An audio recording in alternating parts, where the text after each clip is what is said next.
ప్రణయమ ప్రళయమ episode 16. Krishna Shyama కళ్ళల్లోకి అలాగే చూస్తూ తన నుదుటిన పెదవులు ఆనించి కళ్ళు మూసుకుని ఉండిపోతాడు. కొంత సమయం తర్వాత స్పృహలోకి వచ్చిన కృష్ణ తను ఏం చేస్తున్నాడో తెలియగానే వెంటనే శ్యామ నుండి దూరం జరిగి అక్కడి నుండి 2 అడుగులు ముందుకు వేసి నుంచుంటాడు. శ్యామ మాత్రం ఇంకా షాక్లో అలాగే ఉండిపోతుంది. మొదటిసారి తనని ఒక వ్యక్తి ముద్దు పెట్టుకోవడం, ఇంకా ఆ షాక్లో నుండి బయటికి రాకపోయేసరికి కృష్ణ ముద్దు పెట్టుకున్నా కూడా తను ఎందుకు కృష్ణని దూరం జరపలేకపోయిందో అర్థం కాక అలాగే నుంచుని ఉంటుంది. శ్యామ నుండి ఎటువంటి రియాక్షన్ రాకపోయేసరికి కృష్ణ శ్యామ వైపు తిరిగి, రియల్లీ సారీ శ్యామ, అసలు ఆ క్షణం నేను ఏం చేస్తున్నానో తెలియక అలా చేశాను, ప్లీజ్ ఎక్స్క్యూజ్ చేయవా అని అడుగుతాడు. శ్యామ ఏమీ మాట్లాడకుండా నన్ను ఫ్లాట్ దగ్గర దించు కృష్ణ అని చెప్పి వెళ్ళి కారులో కూర్చుంటుంది. కృష్ణ తనని తాను తిట్టుకుంటూ, ఏమైంది కృష్ణ, నీకీరోజు అలా ఎలా శ్యామని ముద్దు పెట్టుకోగలిగావు? ఇప్పటి వరకు ఎప్పుడూ కూడా ఏ అమ్మాయిని టచ్ చేయలేదు, అలాంటిది మొట్టమొదటిసారి ఎందుకు నువ్వు కంట్రోల్ తప్పి శ్యామని ముద్దు పెట్టుకున్నావు అని మనసులో అనుకుంటూ కారు స్టార్ట్ చేస్తాడు. ఇద్దరి మధ్య మౌనమే రాజ్యమేలుతుంది. కృష్ణ శ్యామని ప్లాట్ దగ్గరికి తీసుకురాగానే శ్యామ కారు దిగి స్పీడుగా లోపలికి వెళ్ళిపోతుంది. వెళ్తున్న శ్యామ వైపు చూస్తూ శ్యామకి కోపం వచ్చింది. నేను అలా చేయకుండా ఉండాల్సింది, ఛా ఏమైంది నాకు అని అనుకుంటూ ఇంటికి వెళ్తాడు.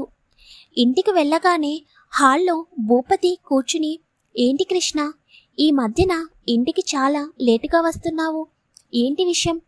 స్నేహతో కూడా సరిగ్గా మాట్లాడడం లేదంట అని అనగానే అప్పటికే చిరాకులో ఉన్న కృష్ణకి భూపతి మాటలు ఇంకా కోపం తెప్పిస్తుంటే, డాడీ నేనేమి ఆ అమ్మాయితో 24 గంటలు మాట్లాడతానని ఏమీ చెప్పలేదు, నాకు వేరే వర్క్స్ ఏమీ ఉండవా ఆ అమ్మాయి వెనకాల తిరగడానికి అని అనగానే, ఇంకొక 3 డేస్లో నీకు స్నేహకి ఎంగేజ్మెంట్, అదన్నా గుర్తుందా? రేపు వెళ్ళి స్నేహాన్ని తీసుకుని షాపింగ్ చేసిరండి, అలాగే మీ ఎంగేజ్మెంట్స్కి నువ్వే రింగ్స్ తీసుకో అని అనగానే, డాడీ ప్లీజ్ ఇలాంటివి నాకు చెప్పకండి అని కోపంగా అక్కడి నుండి వెళ్ళిపోతాడు. భూపతి పార్వతి గారిని పిలిచి, నీ కొడుకుకి నువ్వన్నా చెప్పు పార్వతి, రేపు వెళ్ళి ఎంగేజ్మెంట్కి కావలసిన సూట్ తీసుకోమని చెప్పు, ఎంగేజ్మెంట్కి చాలామంది విఐపీలు వస్తున్నారు, అందులోనూ చాలామంది రాజకీయ నాయకులు కూడా వస్తున్నారు, నువ్వే వెళ్ళి కృష్ణతో మాట్లాడు, స్నేహాన్ని తీసుకువెళ్ళకపోయినా పర్వాలేదు, తనన్నా వెళ్ళి ఒక మంచి సూట్ తెచ్చుకోమని చెప్పు అని భూపతి చెప్పి అక్కడి నుండి రూమ్లోకి వెళ్ళిపోతాడు. పార్వతి గారు కృష్ణ రూమ్లోకి వెళ్ళగానే కృష్ణ కోపంగా అటు ఇటు తిరుగుతూ, అసలు ఏమనుకుంటున్నారు డాడీ, నాకు ఈ పెళ్ళి ఇష్టం లేదంటే బలవంతంగా ఎందుకు నన్ను ఆ అమ్మాయిని పెళ్లి చేసుకోమని నసపెడుతున్నారు? అసలు ఆ అమ్మాయిని చూస్తుంటే నాకు ఎటువంటి ఫీలింగ్స్ రావడం లేదు, ఆ అమ్మాయితో జీవితాంతం కలిసి ఉండేది నేను, నా గురించి ఎందుకు ఆలోచించడం లేదు వీళ్ళు అని అనుకుంటూ ఉంటాడు కృష్ణ.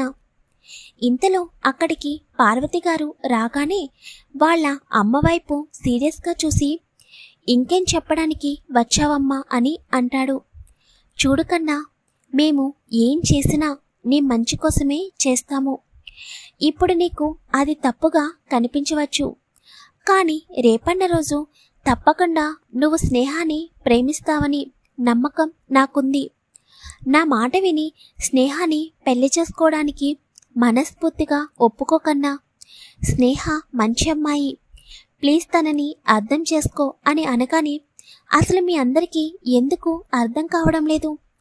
నేను తనతో క్లోజ్గా ఉండాలని అనుకుంటున్నాను, కానీ తనను చూసిన వెంటనే నాకు ఏ ఫీలింగ్ కూడా రావడం లేదు, నీకు ఎలా చెప్పాలమ్మా అని అంటుంటే, అవన్నీ పెళ్ళైన తర్వాత నార్మల్ అయిపోతాయి కన్నా, ఈ మాట పెళ్ళైన తర్వాత చెప్పు, అప్పుడు వింటాను అని నవ్వుతూ రేపు వెళ్ళి ఒక మంచి డ్రెస్ తెచ్చుకోకన్నా ఎంగేజ్మెంట్కి మీ నాన్నగారు మరీ చెప్పారు.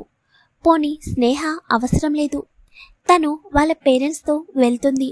నువ్వన్నా వెళ్ళి డ్రెస్ తెచ్చుకోకన్నా ప్లీజ్ ఈ అమ్మ మాట కాదనుకు. ఎంగేజ్మెంట్ రోజున చాలామంది విఐపీలు వస్తున్నారు. అలాగే మీ మామగారు ఈ ఊరి ఎమ్మెల్యే కదా, ఆయన తరపు నుండి కూడా చాలామంది రాజకీయ నాయకులు వస్తున్నారు.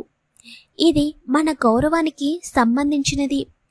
మీ నాన్న గౌరవం నీ చేతుల్లో ఉంది అని చెప్పి అక్కడ నుండి పార్వతి గారు వెళ్ళిపోతారు. ఎందుకు ఇద్దరు కలిసి నన్ను ఇలా బ్లాక్మెయిల్ చేస్తున్నారు? అసలు ఆ స్నేహాన్ని పెళ్లి చేసుకోవడం నాకు ఇష్టం లేదు. ఈ పెళ్లిని ఎలా ఆపాలా అని నేను చూస్తుంటే మీరు ఇంకా ప్రెస్టేజ్ పోతుందని ఇలా మాట్లాడుతున్నారు. మీకు కొడుకు కన్నా ప్రెస్టేజ్ ఎక్కువ కదా అని అనుకుంటూ తప్పుతుందా, వెళ్తాను, వెళ్ళి తెచ్చుకుంటాను. నీ కొడుకు మీ ఎదురుగా బాధపడుతుంటే అప్పుడు సంతోషంగా చూద్దురుగాని అని అనుకుంటూ కోపంగా అక్కడి నుండి ఫ్రెష్ అవ్వడానికి వెళ్ళిపోతాడు కృష్ణ. శ్యామ అలాగే రూమ్ లోపలికి వెళ్ళి బెడ్పై పడుకుని కృష్ణ పెదవుల స్పర్శ ఇంకా తన నుదుటి మీద ఉన్నట్టు అనిపిస్తుంటే తన చేతి వేళ్లతో తన నుదురుని టచ్ చేస్తూ, ఏంటి కృష్ణ అలా ముద్దు పెట్టేశాడు? తనలా పెడుతుంటే నేనెందుకు ఏమీ మాట్లాడకుండా ఆ ఫీలింగ్ని ఎంజాయ్ చేస్తూ ఉండిపోయాను. ఇప్పటి వరకు ఎవరిని నా జీవితంలోకి రానివ్వలేదు, కానీ కృష్ణ నాతో ఉంటుంటే ఆ ఫీలింగ్ కూడా నాకు నిజంగానే కొత్తగా అనిపిస్తుంది. ఇదంతా ఏంటి? ఫ్రెండ్షిప్ అంటే ఇలాగే ఉంటుందా, లేదా ఫ్రెండ్షిప్ కన్నా ఇంకా ఎక్కువ అని ఆలోచిస్తూ అలాగే నిద్రలోకి జారుకుంటుంది శ్యామ. కృష్ణ ఫ్రెష్ అయి వచ్చిన తర్వాత శ్యామతో అలా బిహేవ్ చేసినందుకు శ్యామకి మళ్ళీ సారీ చెప్పాలని కాల్ చేస్తాడు. కానీ అప్పటికే శ్యామ పడుకోవడం వలన ఫోన్ లిఫ్ట్ చేయదు. శ్యామకి బాగా కోపం వచ్చినట్టుంది. రేపు ఎలాగైనా తనని కన్విన్స్ చేయాలి. రేపు ఎలాగో షాపింగ్కి వెళ్ళాలి కదా, ఈ తలనొప్పి ఒకటి ఉంది కదా నాకు. శ్యామని నాతో పాటు షాపింగ్కి తీసుకువెళ్ళాలి. అలాగే రేపు తనకి ఇంకొక 3 డేస్లో నా ఎంగేజ్మెంట్ ఉందని చెప్పాలి. కానీ ఎందుకు ఈ విషయం తనకి చెప్పాలంటే నా మనసు ఒప్పుకోవడం లేదు. నా ప్రాబ్లం ఒకసారి శ్యామకి చెప్పి తను ఏం చెప్తుందో ఒకసారి విని అప్పుడు ఈ ఎంగేజ్మెంట్ చేసుకోవాలా వద్దా అని ఆలోచిస్తాను.